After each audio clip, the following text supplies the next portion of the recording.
Assalamualaikum warahmatullahi wabarakatuh. Perkenalkan, saya Ahmad Zahran Al-Kasimi dari Program Studi Teknik Pengolahan Migas tingkat 4. Di sini saya akan mempresentasikan hasil jurnal ilmiah saya yang berjudul Optimalisasi Penerapan Kesehatan dan Keselamatan Kerja dan Manajemen Risiko di Perumda Air Minum PT PDAM Tirta Modal Kota Semarang. Adapun untuk outline dari presentasi kali ini, yang pertama adalah pendahuluan, kedua adalah metode penelitian, ketiga adalah hasil penelitian, keempat adalah hasil dan pembahasan, yang terakhir adalah kesimpulan dan saran. Baik, kita masuk ke pendahuluan. PDAM Tirta Modal Kota Semarang adalah perusahaan yang bergerak di bidang pengolahan air bersih yang mempunyai banyak risiko di dalamnya, di mana sewaktu-waktu dapat terjadi dan menimpa siapa saja yang mengakibatkan menurunnya produktivitas dari perusahaan itu sendiri.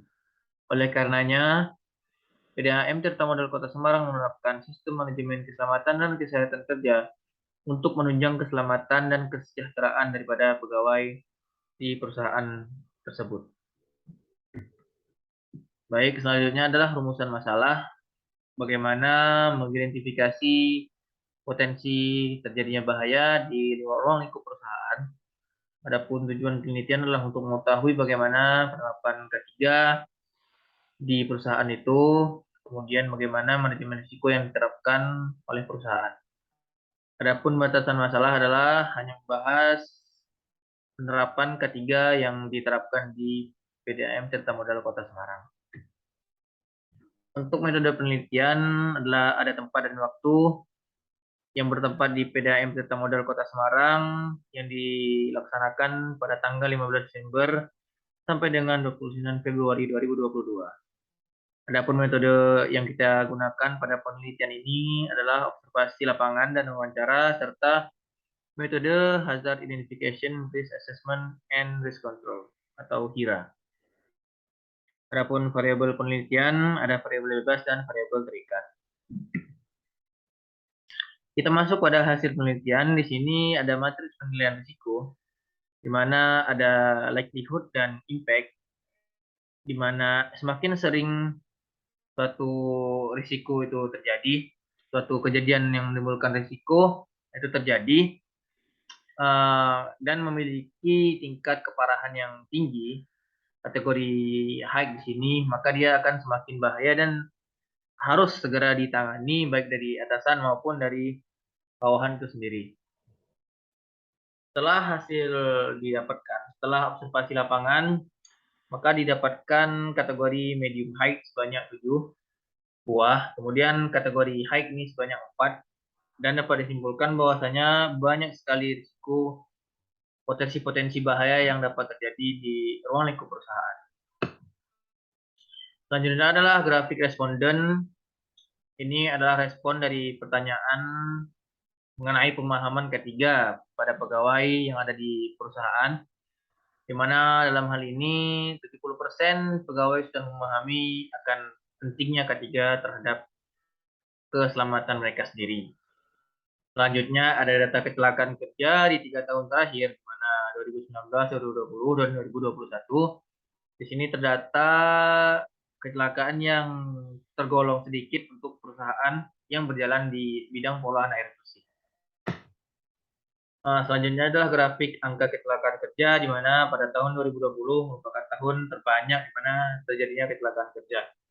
Hal ini bisa saja disebabkan oleh lalainya atau kurangnya safety induction dan kurangnya manajemen risiko yang diterapkan di perusahaan. Baik, selanjutnya adalah kelengkapan APD. Di sini ada beberapa APD yang kurang lengkap. Contohnya seperti breathing apparatus set, safety gloves, safety glasses, kemudian safety belt. Nah, langkah selanjutnya adalah langkah rekomendasi untuk menggunakan APD yang kurang tadi.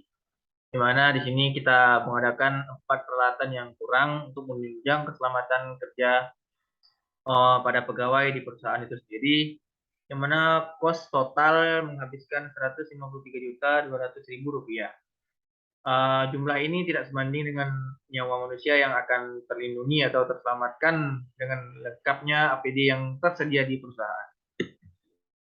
Baik, terakhir kita masuk ke kesimpulan dan saran. Kesimpulan pada penelitian ini adalah telah dilakukan hazard identification menggunakan metode HIRA, di mana masih didapatkan beberapa area yang belum memenuhi standar K3 yang aman untuk bekerja. Selanjutnya, berdasarkan hasil wawancara, masih banyak pegawai yang tidak menggunakan APD lengkap saat bekerja. Kemudian selanjutnya adalah kurangnya kesadaran pegawai terhadap ketiga. Selanjutnya, kurangnya safety induction dan pemasangan rambu-rambu. Kemudian, kelengkapan APD di perusahaan ini masih kurang dan tidak memadai. Adapun saran yang pertama, sebaiknya pegawai dapat menerapkan prosedur K3, di mana diperlukan wawasan di masing-masing departemen. Selanjutnya, sebaiknya faktor kecelakaan atau faktor yang menyebabkan terjadinya kecelakaan dapat diminimalisir.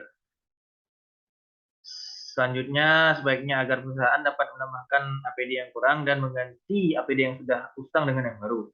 Yang terakhir adalah memperketat peraturan pemakaian APD dan pemberian sanksi kepada pekerja yang tidak mau menggunakan APD. Sekian presentasi dari saya. Apabila ada kesalahan dalam berkata, saya mohon maaf. Saya akhiri, wassalamualaikum warahmatullahi wabarakatuh.